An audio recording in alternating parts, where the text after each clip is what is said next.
Naghanap kasi kami ng bahay. Ayan. And ito yung medyo napili namin na 1 bedroom. Kaso under construction pa siya. By the first week of March ng May. Ayan, magagawa naman na siya. Or pwede na daw lumipat. Eh, ang end ng contract namin dun sa kabilang bahay ay May 19. So, yan. May puno pa. Oh. Sabi, baka biglang may tumumong puno dito, mahal. Di ba puno yan? Puno. May puno. Ito din, oh. Puno dito, eh. Natanggalin naman nila yan. So, yan. Pakita ko sa inyo yung hindi pa ayos. Good siya. Madaming ginagawa, oh. Tapos, ito yung 1 bedroom. Wala pa siyang door. So, paglakad mo ganyan. Yan.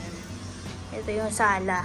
Tapos, merong CR and kusina. Wala pa rin siyang ceiling. Pinuntahan namin ulit ngayon kasi kagabi, sobrang dilim, guys. Ito yung bedroom. Medyo malaki naman siya. Tapos, isa lang ang window. Ito, sa ano lang. May ano pala dito. Ay, kaso hindi natin madadaanan, no?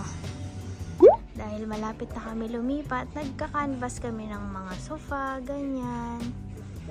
And, syempre, hindi yung mahal yung bibili namin. Pero ito, ito lang nakita namin. Last chance to buy pa. $395. Okay din siya. Maliit lang siya, sofa bed. I-sofa bed mo nga. I-try mong gawing sofa. Ano? I-try mong gawing bed. Baka tumansik yung bata. So, $395 lang. Mura na siya. Kasi tag 1,000 yung mga nakikita namin, eh. Ayan, lower than, 1,000. Pero, ang laki. Let's see. Si Ryle. Nice, guys! Parang maganda to kasi di ba may baby kami. Okay to. Sa baba. Sa sahigang Nice! Target. $395. Kaso mahal. Last chance to buy na siya. Hindi siya talaga $395. Last chance to buy? Ayun, lowest lang yun, eh. Naka-sale. It means naka-sale. Mamaya.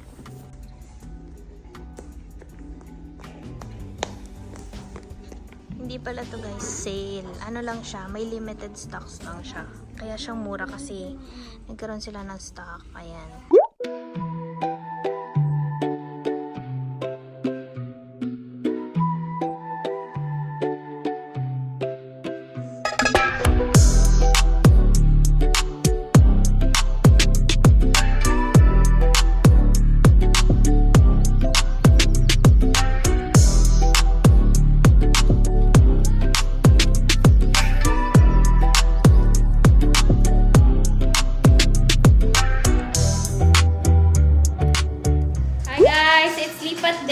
Today na yon, it's May 2, hindi namin kinaya kahapon kasi chinek pa lang namin siya kahapon kung ayos na ba siya talaga. So, okay na siya. So, ngayon na talaga yung aming paglilipat.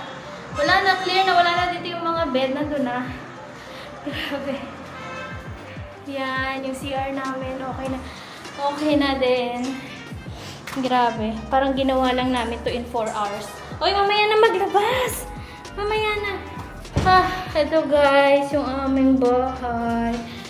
Ayan, wala na. Ito yung aming basement. Kasi mga PC. Oh.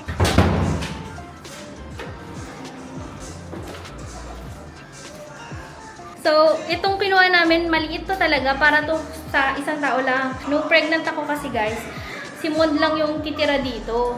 Ayan, saktong-sakto to, guys, sa 1 person. Ang monthly lang namin dito, ang monthly lang naman dito ay 1,500 dirhams. All in. Tapos mag-add ka lang ng 100 for the wifi. So, nung dumating kami ni baby ulit, so, syempre dalawa na kami.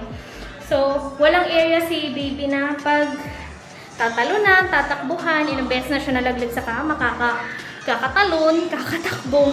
Kaya we decided na lumipat na sa 1 BR, 1 bedroom.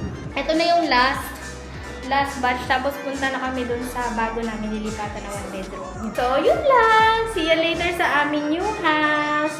Tour ko siguro kayo pag okay na siya. Or, hindi ko alam kasi kung makakapag-vlog ako mamaya eh. Kasi busy guys. Grabe, naalala ko nung time na last lipat namin, nung buntis ako, talagang naninigas guys yung aking tiyan. Nung naglilipat kami, sabi ko kung kinaya ko dati, syempre mas kaya ko ngayon. So, ayan busy, pinag-screen time ko lang talaga to. Kanina mo na nag-screen time kasi hindi pwede guys na nakakabit siya sa akin kasi sobrang busy talaga. Anyway, no need to explain. Ayan siya. So, see you guys later. Bye-bye! Hi guys! Nandito na kami sa aming bagong bahay! Anyway, ito ang aming first dinner na magkakasama. Yan. So, kain tayo. Dahil pagod na kami.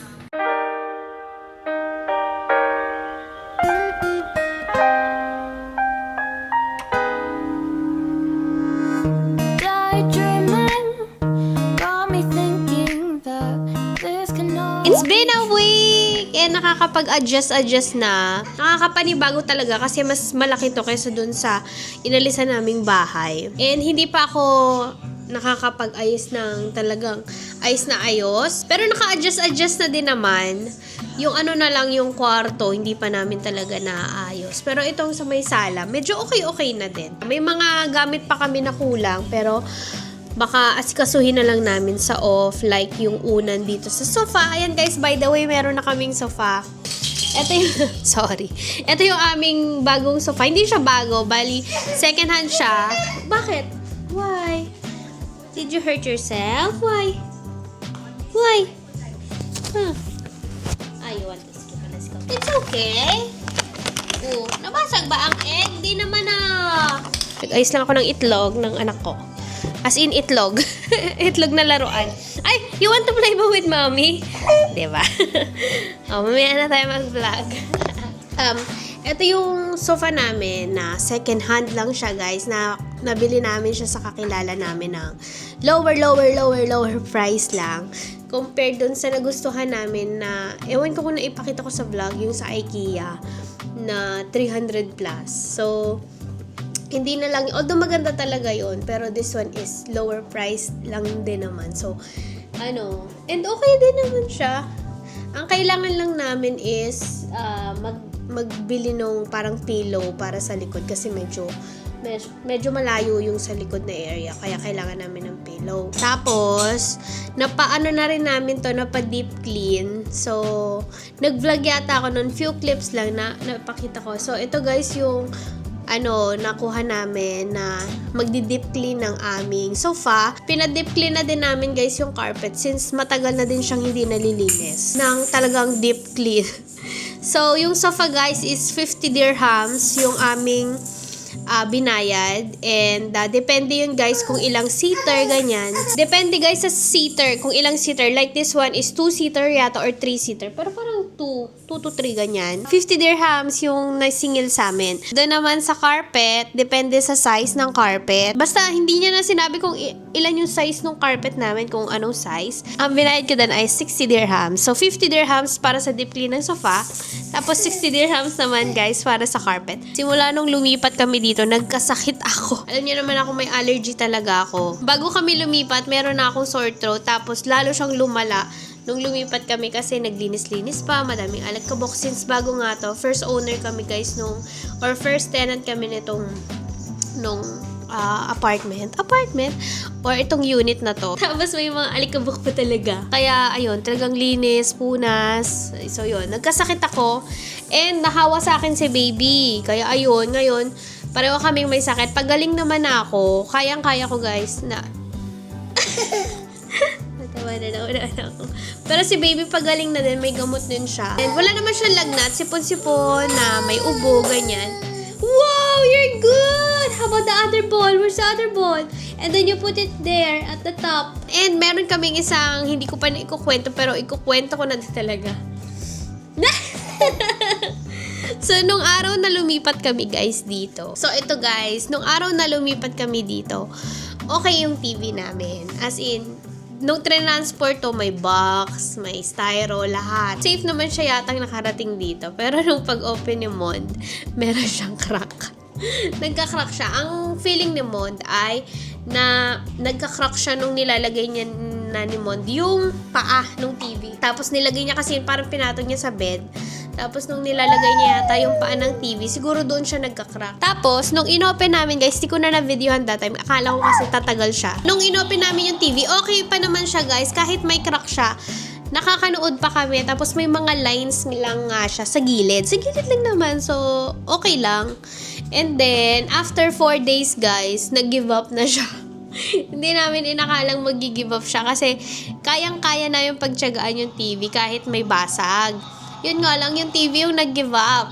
As in, black na lang siya, guys. And wala na siyang picture. Pag pinipress mo yung remote, meron naman tumutunog tututut. So, gumagana siya.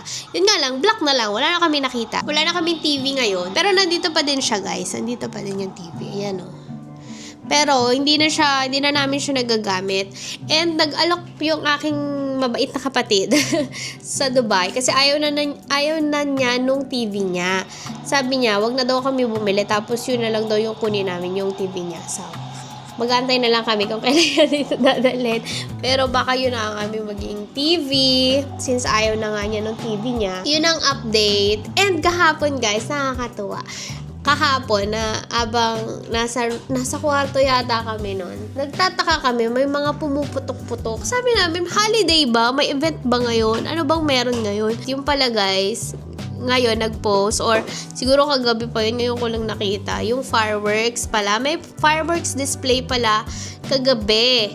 Dahil nag-announce ang Disney na mag-open sila ng Disneyland dito sa Abu Dhabi. Kaya rinig na rinig yung fireworks kagabi. Yun guys, mag-open dito sa Abu Dhabi. Syempre hindi natin alam kung kailan yun. Pero nakakatawa no. Yun yung first Disneyland sa Middle East. So, hindi ko alam kung maabutan natin yun dito no. Pero yeah, dito siya sa Abu Dhabi. Guys, look yung TV namin. Bumuka siya ulat. Pinisil ni Mond yung sira. Ito yung sira niya guys. So, ito yung crack. Ayan. Tapos ganyan siya, di ba pwede pang panooran? Tapos naging black. Tapos kanina, patatapon na dapat ni Mon. Gusto niya nang itapon. Prenes niya itong sira. Bumalik yung picture. Ayan. Manunood kami. Ito, gising na din ang bata. Nag-nap siya kanina. I wrote a message in my notes that I'm never gonna send to you, saying I'm sorry.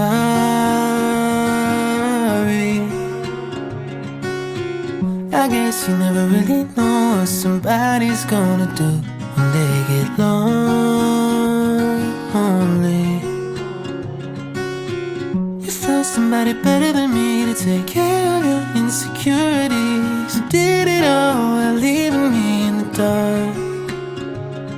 I try so hard to be what you need. If you're into the finer things, well, maybe we should let this fall apart.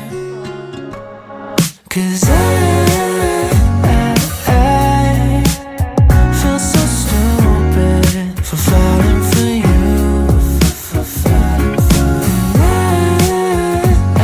I should've listened to my friends when they told me not to.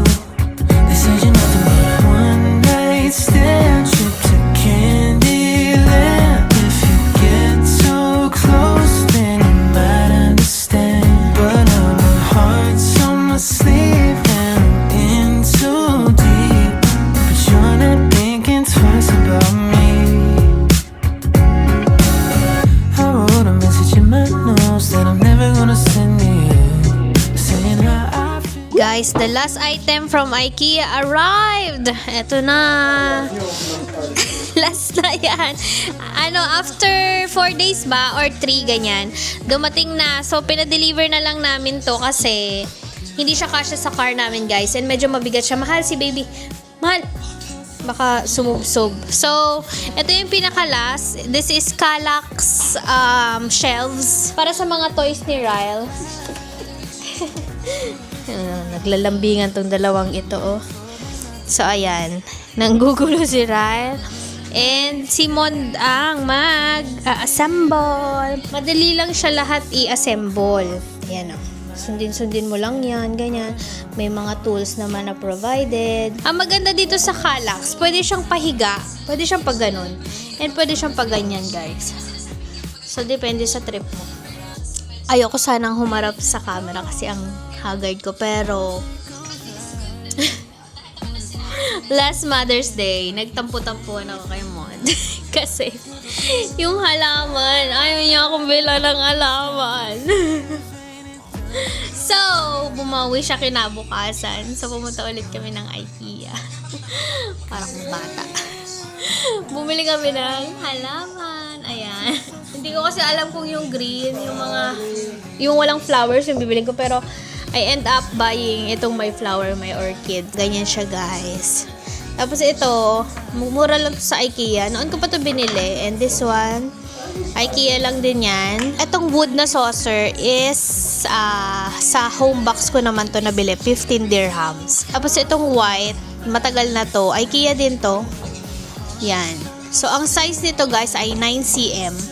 Yan, kaya sakto siya dyan. Pareho sila ng size. Ito na nga pala yung ating Kallax. Ayan. Bali, 4 layers siya na shelves. Yan lang. Tapos ito, binili ko lang to sa IKEA din. Yan. I think 14 dirhams ang isa nito.